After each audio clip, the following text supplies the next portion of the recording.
Selamat pagi, siang, sore, dan malam semuanya.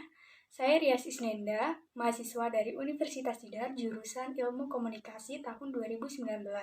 Saya mengikuti program KMMI jurusan Advokasi Komunikasi Kebijakan. Pada kesempatan kali ini, saya akan menyampaikan tugas UTS saya mengenai proposal pengolahan Desa Wisata Serang, Kabupaten Purbalingga.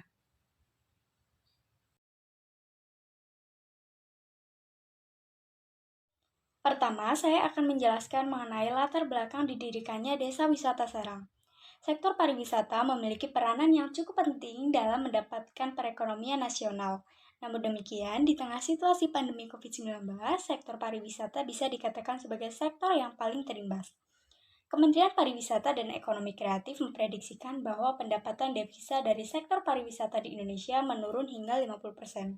Salah satu penyebab anjloknya pendapatan devisa negara adalah karena menurunnya wisatawan mancanegara ke Indonesia. Berdasarkan data dari BPS atau Badan Pusat Statistik, wisatawan mancanegara turun drastis sejak Februari 2020, yakni 1 bulan sebelum kasus pertama COVID-19 di Indonesia. Pariwisata Indonesia memiliki keindahan tersendiri, terutama pesona alamnya. Banyak sekali destinasi wisata alam di Indonesia, baik yang sudah populer namanya maupun yang masih dalam proses perkembangan. Salah satu inovasi dalam bidang pariwisata yaitu dengan mendirikannya desa wisata. Target utama dari pendirian desa wisata ditujukan kepada wisatawan lokal. Hal ini cukup potensial, terlebih di tengah pandemi di mana kunjungan wisatawan mancanegara menurun drastis. Di daerah Purbalingga terdapat desa wisata, salah satunya Desa Serang. Daerah Serang sangat potensial untuk dijadikan tempat wisata alam karena pemandangan pegunungan yang indah dan asri. Masyarakat sekitar cukup konsisten dan fokus dalam menata desanya sehingga hingga saat ini masih ramai dikunjungi oleh wisatawan. Namun demikian, kualitas destinasi wisatanya seolah berada di kurva yang datar atau dengan kata lain kurang adanya inovasi. Salah satu langkah yang dapat diambil adalah dengan mengadakan kegiatan pendampingan guna membantu masyarakat desa, khususnya pengelola desa wisata, untuk mendapatkan pengetahuan dan kreativitas atau keterampilan untuk membangun desa wisata Serang. Keterampilan yang diajarkan kepada masyarakat desa adalah salah satunya dengan memanfaatkan sumber daya alam seperti hasil pertanian untuk dapat dipasarkan di setiap destinasi di desa wisata Serang. Kegiatan ini dapat bermanfaat untuk memberikan pasar bagi petani sekitar, melakukan branding terhadap hasil pertanian warga, serta memunculkan ciri khas dari desa wisata tersebut yang dapat membedakannya dari tempat wisata lainnya. Selain itu, pendampingan juga akan diberikan untuk penataan dan pembangunan homestay untuk para wisatawan.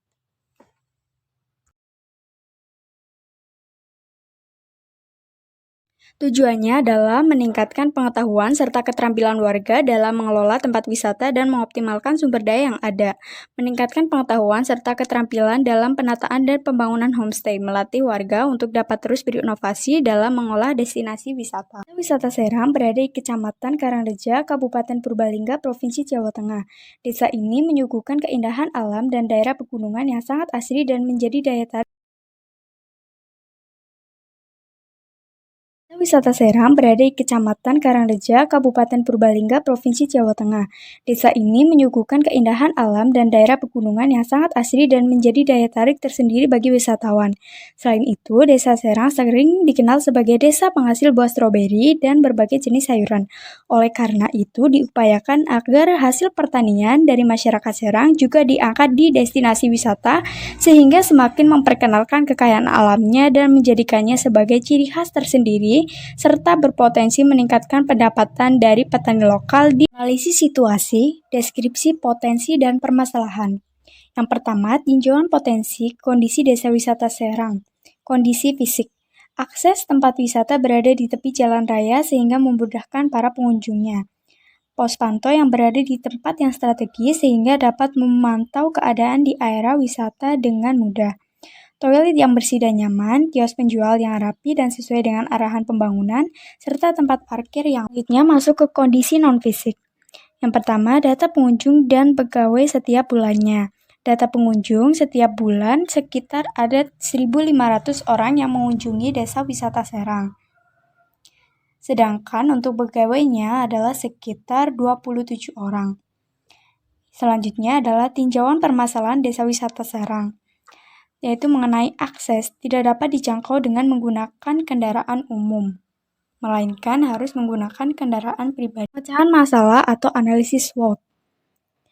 Yang pertama adalah kekuatan. Wisata ini menyuguhkan keindahan alam di perbukitan yang tidak dimiliki oleh banyak tempat wisata lainnya. Kental dengan sentuhan tradisional, wisata alam banyak digandrungi oleh kaum milenial dan Gen. Weakness atau kelemahan yang pertama adalah pembangunan belum terlalu pesat, yang kedua tidak dapat dijangkau menggunakan kendaraan umum. Selanjutnya adalah peluang, yaitu memiliki target pasar yang potensial. Terus, tidak sedikit masyarakat yang sering menjadikan alam sebagai tempat. Untuk ancamannya adalah konsep wisata bisa ditiru oleh pihak lain. Kemudian, kemungkinan adanya pesaing dengan konsep wisata yang hampir. Deskripsi pengembangan objek wisata. Yang pertama adalah kesejahteraan. Pihak desa wisata selalu mengutamakan kesejahteraan, baik itu dari pihak pengurus maupun bagi masyarakat sekitar. Kemudian yang kedua adalah partisipasi masyarakat. Pihak desa wisata selalu mengutamakan masyarakat asli desa Serangla yang terlibat untuk turut memajukan desa tersebut. Yang ketiga adalah jaminan kesehatan dan keselamatan. Hal ini berlaku baik bagi pengurus maupun bagi pengunjung. Yang keempat adalah manfaat ekonomi, di mana penghasilan di sini tentu akan dibagikan pula kepada desa yang bersangkutan. Kemudian yang kelima adalah perlindungan terhadap aset alam, di mana wisata ini justru sebenarnya sangat mendukung dengan adanya perlindungan alam. Yang keenam adalah pengelolaan sumber daya alam. Seperti yang tadi telah dijelaskan bahwa di sini juga sangat mendukung para petani di Desa Serang untuk terus mengembangkan hasil alam yang ada di sana, kemudian memberikan wadah untuk dapat memasarkannya di daerah Desa Wisata Serang. Yang ketujuh adalah perencanaan dan pengendalian pembangunan akan selalu dikembangkan secara bertahap. SOP Pengelolaan Wisata Desa Wisata Serang Kabupaten Purbalingga. Yang pertama adalah mengenai pengelola. Pengelola adalah kelompok pemuda peduli wisata di Desa Serang serta pemerintah. Pengelola wajib mematuhi peraturan yang ada. Pengelola wajib datang tepat waktu sesuai dengan pembagian waktu yang telah ditentukan. Pembagian waktu kerja yaitu jam pertama pagi jam 8 pagi hingga jam 4 sore, dan pembagian waktu kerja kedua yaitu jam 4 sampai jam 12 malam, dan pembagian waktu ketiga adalah jam 12 hingga jam 8 pagi. Setiap pengelola berhak mendapatkan perlakuan yang sama. Pengelola wajib mendapatkan honor sesuai dengan beban kerja. Pengelola wajib menjalankan tugas sesuai dengan job description yang telah ditentukan. Pengelola wajib menyusun laporan bulanan dan masing-masing tugasnya.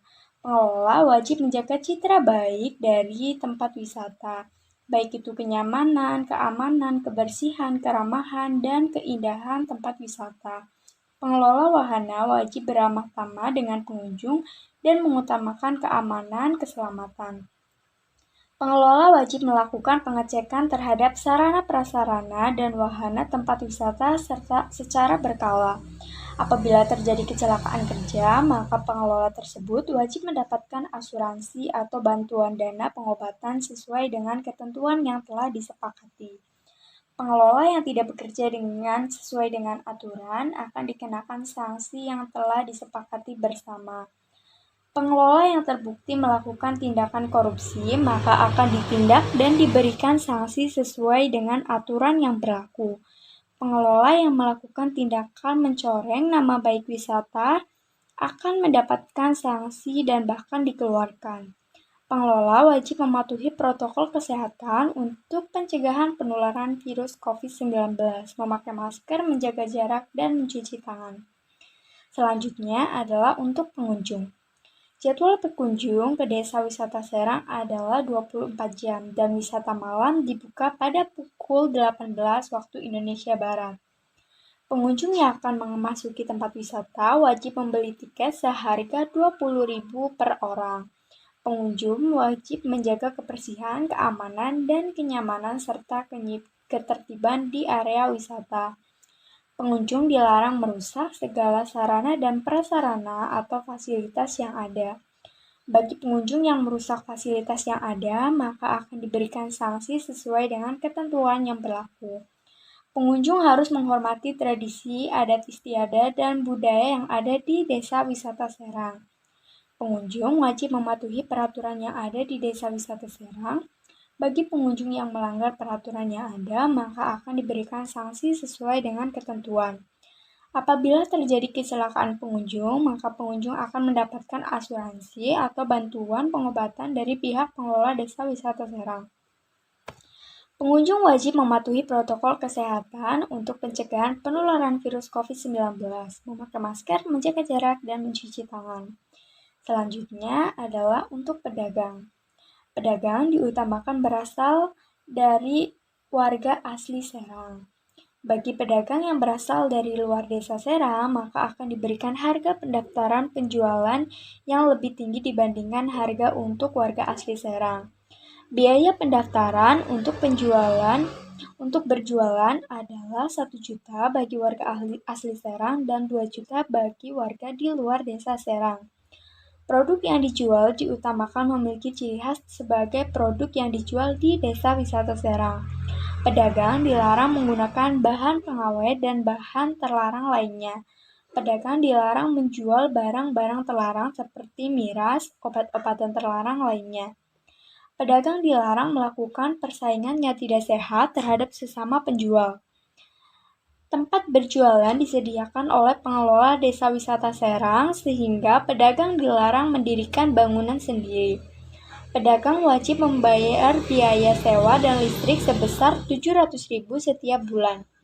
Pedagang diwajibkan menjaga citra baik dari Desa Wisata Serang, mulai keamanan, kenyamanan, ketertiban, kebersihan, dan keramah tamahan terhadap pengunjung. Pedagang wajib mematuhi protokol kesehatan untuk pencegahan penularan COVID-19. Selanjutnya adalah mengenai pendapatan. Pembagian pendapatan dari hasil penjualan tiket adalah 30%, 25%, dan 45%, yaitu 30% untuk kelompok perhutani, 25% untuk pembangunan desa wisata, dan 45% untuk pengelola wisata di Desa Serang. Pendapatan dari wahana, penggunaan sarana prasarana parkir, dan hasil sewa kios perdagangan sepenuhnya dikelola oleh pengelola Desa Wisata Serang. Selanjutnya adalah biaya operasional. Biaya operasional adalah seluruh pembiayaan yang dikeluarkan dalam proses penyelenggaraan dan pengelolaan Desa Wisata Serang. Biaya operasional meliputi honor atau gaji pegawai, biaya listrik, air, sarana prasarana, penunjang hingga kebersihan, biaya rapat, event kegiatan, ATK, serta biaya lainnya yang bersangkutan dengan kegiatan wisata. Honor pegawai maksimal 30% dari pendapatan Desa Wisata Serang. Biaya yang dikeluarkan untuk belanjaan alat dan material yang tidak habis pakai harus masuk ke inventaris. Biaya operasional dikeluarkan setiap bulan setelah pengurus desa wisata mendapatkan laporan dari pengurus pengelola wisata. Biaya operasional maksimal 40% dari pendapatan Desa Wisata Serang. Selanjutnya adalah penutup. Segala peraturan yang belum tercantum dalam SOP maupun ADART akan diatur dalam rapat anggota. Seluruh pengelola Desa Wisata Serang serta pihak lain yang terlibat dalam penyelenggaraan dan pengelolaan Desa Wisata Serang wajib mematuhi peraturan yang berlaku. Adalah strategi pemasaran itu menggunakan marketing mix. Karena target pasarnya adalah anak muda, anak-anak milenial, maka kami menggunakan strategi produk di mana kami menyajikan lokasi wisata yang sangat instagramable dengan didukung oleh pemandangan alam yang bagus serta harganya yang terjangkau sesuai dengan anak muda, dan distribusinya juga menyasar kepada anak muda serta strategi promosinya yaitu uh, dilakukan di sosial media yang sering digunakan oleh anak-anak muda seperti Instagram, Facebook, maupun TikTok. Operasional prosedur atau SOP, monitoring dan evaluasi. Kepala kantor melakukan monitoring dan evaluasi ke Desa Wisata Serang. Kelengkapannya adalah instruksi atau disposisi, waktunya 15 menit, outputnya berupa instruksi atau disposisi. Kemudian yang kedua adalah Kadifmin memerintahkan Kabag, program, dan humas untuk koordinasi terkait kegiatan monitoring dan evaluasi. Kelengkapannya adalah instruksi atau disposisi, waktunya 15 menit, dan outputnya berupa instruksi atau disposisi. Yang ketiga adalah Kabag Program dan Humas memerintahkan Kasubag Program dan Pelaporan untuk koordinasi dengan Kasubag Kepegawaian dan RT terkait surat tugas dan pelaksanakan monitoring dan evaluasi. Kelengkapannya disposisi, waktunya 15 menit, dan outputnya disposisi. Yang keempat, Kasubag Kepegawaian dan RT memerintahkan FCU membuat dan menyampaikan surat perintah kepada tim monitoring dan evaluasi. Kelengkapannya adalah surat perintah, waktunya 25 menit dan outputnya berupa surat perintah. Yang kelima, FCU membuat dan menyampaikan surat perintah. Kelengkapannya adalah dokumentasi dan berkas, waktunya 2 hari dan outputnya berupa dokumentasi dan berkas. Yang keenam, tim monitoring dan evaluasi melakukan monitoring dan evaluasi ke kantor dinas kepariwisataan. Untuk kelengkapannya adalah dokumentasi dan berkas, waktunya adalah 2 hari, dan dokumentasi dan berkas. Kemudian yang ketujuh adalah tim monitoring dan evaluasi membuat konsep laporan monitoring dan evaluasi dan menyampaikan laporan kepada Kasubag Program dan Pelaporan. Kelengkapannya adalah draft laporan monitoring evaluasi, waktunya 4 jam, dan outputnya berupa draft laporan monitoring evaluasi. 8. Kasubag Program dan Pelaporan mengkoreksi dan menandatangani serta melaporkan konsep hasil laporan monitoring dan evaluasi ke Kabag Program dan Humas. Kelengkapannya adalah draft laporan monitoring dan evaluasi, waktunya 25 menit. Kemudian outputnya berupa draft laporan monitoring evaluasi. Selanjutnya nomor 9 adalah Kepala Bagian Program dan Humas mengkoreksi dan memparaf serta meneruskan laporan dan hasil monitoring dan evaluasi ke Kadifmin. Kelengkapannya adalah draft laporan monitoring dan evaluasi, waktunya 20 menit, kemudian outputnya berupa draft laporan monitoring dan evaluasi. Yang terakhir atau ke-10 adalah Kadifmin mengkoreksi dan memparaf laporan hasil kegiatan monitoring dan evaluasi serta meneruskan ke Kakanwil. Kemudian kelengkapannya adalah laporan monitoring dan evaluasi, waktunya 15 menit, serta outputnya berupa laporan monitoring dan evaluasi. Terakhir, saya akan menyampaikan mengenai kesimpulan dari proposal yang telah saya buat. Desa Wisata Serang merupakan wisata yang menyuguhkan keindahan alam perbukitan kepada para pengunjungnya. Pengelola wisata tersebut merupakan kolaborasi antara pemuda-pemudi wisata di Desa Serang dan tidak lepas dari bantuan pemerintah. Dengan adanya tempat wisata ini diharapkan dapat membantu meningkatkan pendapatan masyarakat serta mampu mengangkat hasil pertanian dari Desa Serang sebagai ciri khas atau produk unggulan yang dapat dipasarkan di area wisata. Maka dari itu, hasil pertanian tersebut diharapkan menjadi ikonik dari Desa Wisata Serang dan membawa branding yang positif terkait kekayaan Desa Serang. Demikianlah presentasi dari proposal yang telah saya buat. Terima kasih atas perhatiannya dan mohon maaf apabila ada kesalahan. Terima kasih. Wassalamualaikum warahmatullahi wabarakatuh.